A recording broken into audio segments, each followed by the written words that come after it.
Alabama, 1877. The sheriff who shared his wife with 5 prisoners. Warning: this is a story told based on rumors reported from that era. The names of people and places have been changed to preserve the memory of those potentially involved. Any resemblance to real names and locations is purely coincidental. That being said, in the fall of 1877, the quiet town of Riverside, Alabama, was the scene of one of the most disturbing episodes ever reported. Sheriff Daniel Crawford, a respected and feared figure for his severity, became the protagonist of events that, according to accounts, shocked the conservative local society. Crawford had turned 45 when he assumed the position of county sheriff. Known for his military discipline acquired during his years serving in the Confederate forces, he maintained local order with unquestionable authority. He was married to Elizabeth Crawford, a woman 18 years his junior, with whom he lived in apparent harmony during the first years of marriage. You're watching Uncle Thomas's Cabin channel, the only place where stories are told without filters. Leave your comments saying where you're watching from. We want to know how our audience around the world is doing. Subscribe now to receive more content as interesting as this. Riverside's jail was modest, with 8 cells that generally housed few inmates. That fall, however, 5 men awaited their trials under the sheriff's custody. Accused of crimes ranging from smuggling, minor robberies, and public disturbance, they were individuals aged between 22 and 35.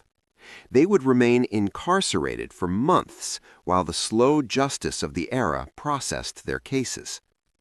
The routine of the small station seemed to follow its normal course, but beneath the surface, an extraordinary situation was beginning to develop.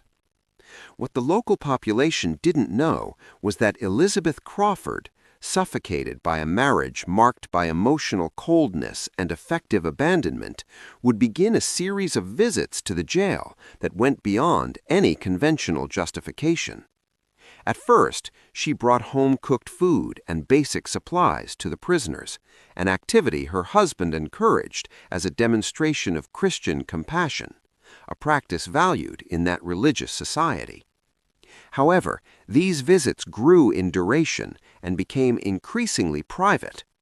Elizabeth remained at the prison for extended periods, and murmurs began to circulate through the community like wind across an open field. The matrons of the congregation whispered among themselves. The men at the barber shop exchanged veiled comments, but no citizen had the courage to directly question the authoritarian Sheriff Crawford. The reality far exceeded the speculations of local gossip. Elizabeth not only devoted her time to the detainees, she maintained intimate involvement with all 5 men, and this occurred with the explicit knowledge and, disconcertingly, with the approval of her own husband. Daniel Crawford, for motivations that remained obscure, not only tolerated but actively organized these illicit encounters in his own station. Various stories attempt to explain the sheriff's incomprehensible conduct. According to some accounts, Crawford could have been fulfilling a secret agreement with influential figures in regional politics, having accumulated considerable debts from gambling. This degrading arrangement would be his way of settling what he owed. Other rumors suggest that the sheriff suffered from an illness that made him unable to maintain normal marital relations, and would have established this pact as a desperate strategy to preserve his marriage. The secret remained relatively protected until, it is said, one of the prisoners, consumed by remorse and seeking spiritual redemption, revealed all the details to the town's reverend during a religious counseling visit to the jail. The minister, deeply disturbed by the account, purportedly presented the case to municipal authorities, and the scandal finally exploded publicly. The community purportedly plunged into a state of collective shock. Riverside was a deeply conservative locality where rigid moral principles governed social behavior. The revelation that the very guardian of the law not only permitted but actively planned such a degrading situation was absolutely incomprehensible to local inhabitants. The foundation of public trust had been completely destroyed. Daniel Crawford was summarily removed from his position and faced judicial proceedings for serious misconduct and violation of his duties as a public officer. Elizabeth was completely socially canceled, being banned from religious activities and avoided by every family considered decent in the region.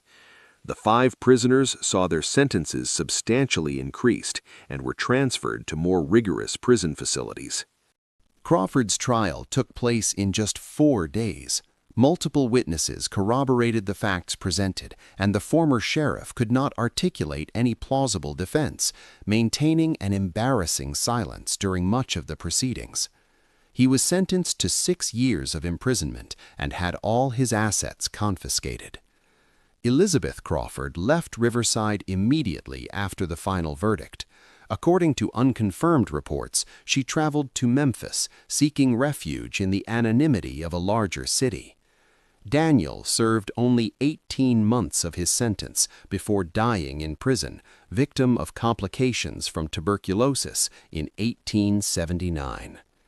This case remained as a dark episode in Riverside's memory, rarely mentioned in public conversations.